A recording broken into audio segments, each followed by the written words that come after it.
1월 15일 열신 뉴스입니다. 첫 소식입니다. 국가정보원 직원이 진보단체 간부를 불법 미행하다 적발됐으나 이를 오히려 쌍방폭력으로 물타기하고 있다는 지적이 제기되고 있습니다. 철저한 진상조사와 책임자 처벌이 요구되고 있습니다.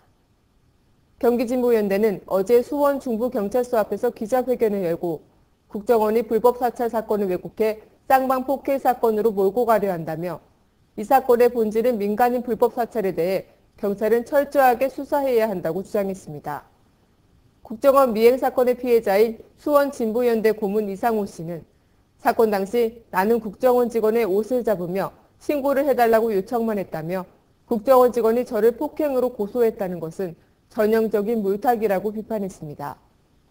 이날 기자회견에 참석한 박치현 변호사도 국정원 직원이 피해자인 이상호 씨로부터 폭행을 당했다고 되레 고소장을 제출한 것은 쌍방폭행으로 사건을 무마하려는 것으로 보인다고 일침을 가했습니다. 이에 진보연대는 국정원이 수원 진보연대 고문 이상호 씨에 대한 불법적인 사찰과 미행을 부정하며 피해자를 범죄자로 몰아가는 행위는 또 다른 국가폭력이자 인권유린 행위라고 덧붙였습니다. 또한 진보연대는 이어 국정원이 발부받았다고 밝힌 영장의 종류는 무엇인지, 영장을 발부받은 시점은 언제인지, 영장에 적시된 활동 내용과 범위는 무엇인지에 대해 낱낱이 밝혀야 한다고 목소리를 높였습니다. 한편 박 변호사는 이상호 씨가 이날 경찰이 제출한 고소보충서에 대해 처음 소장을 제출할 당시 파악되지 않았던 사실 등이 확인돼 고소의 취지와 이유를 수정 보완하기 위해 고소보충서를 개진하게 됐다고 밝혔습니다. 다음 소식입니다. 한진중공업 사측이 조남욱 회장의 집 주변에서 집회 시위를 하지 못하게 해달라며 법원에 가처분 신청을 냈습니다. 사측의 계속되는 막무가내식 강경한 태도가 조합원들의 분노만 더 키우고 있다는 지적입니다. 사측은 어제 한남동 조남욱 회장 자택 500m 이내에서 2인 이상의 시위를 금지해달라는 출입금지 등 가처분 신청을 서울 서부지법에 제출했습니다. 이는 조남욱 회장의 명예, 사생활 안정, 행복추구권 등을 보장해달라는 것이 주된 이유입니다. 이에 따라 차에도 지회장 등 40여 명의 조합원은 오늘 오후 4시 20분에 법정에 출석하게 됩니다. 사측이 제출한 가처분 신청서는 2인 이상 합세에 시위 피켓을 지참하고 소리를 지르거나 구호제창, 욕설 등을 하는 시위를 금지토록 하는 내용이 담겨 있습니다.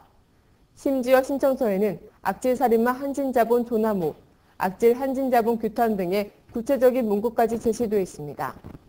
더불어 이를 어길 시 2천만 원가량의 손해배상을 물도록 명시했습니다. 이에 대해 25일째 철강소에서 사태 해결을 촉구하며 싸우고 있는 노조는 세 차례 교섭제의 거부와 추모 현수막 철거 통보에 이어 규탄 시위마저 봉쇄하려는 사측에 대해 분통을 터뜨렸습니다. 차에도 한진중공업 지회장은 문제 해결 의지보다 책임 회피에만 급급한 사측의 부도덕이 극에 달하고 있다며 사측은 대화보다는 시간 끌기로 일관하고 있다고 지적했습니다. 또한 한지회 조합원은 앞서 손배소 때문에 최강소 열사가 죽어갔는데도 사측은 가처분 신청으로 오히려 우리를 옥죄려 한다며 답답함을 토로했습니다. 한편 노조는 사측이 가처분 신청을 제기한 만큼 열사투쟁 대책위와 민주노총 차원의 대응에 나설 계획이라고 밝혔습니다.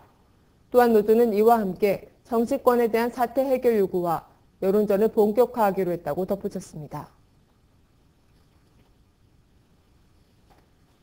단신입니다. 국립과학수사연구소는 염산 누출 사고가 발생한 웅진폴리실리콘 경북 상주 공장에 대해 본격 감식에 들어갔습니다. 감식팀은 어제 오전 10시께 염산이 누출된 탱크를 점검하고 밸브에서 시료를 채취하는 등 사고 원인을 찾는 데 집중했습니다.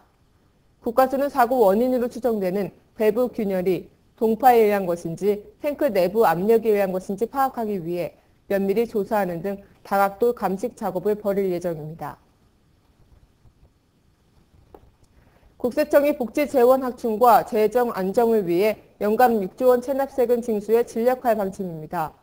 국세청은 어제 종로구 청사에서 이영동 청장이 주재한 비공개 전국 지방청장 회의를 열고 이 같은 방침을 밝혔습니다.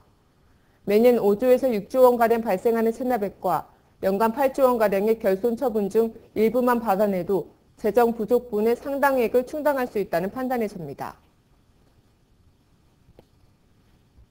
올해 국가장학금 지급 대상이 소득 8분위까지로 확대됩니다.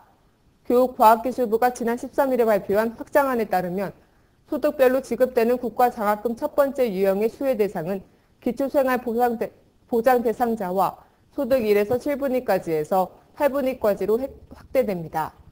이에 7분위는 기존 정부안처럼 67만 5천 원을 받으며 신설되는 8분위 장학금도 7분위처럼 67만 5천 원으로 책정됐습니다. 국가장학금은 한국장학재단 웹사이트에서 오늘까지 신청이 가능합니다. 1월 15일 열심뉴스를 마칩니다. 지금까지 강민선이었습니다. 감사합니다.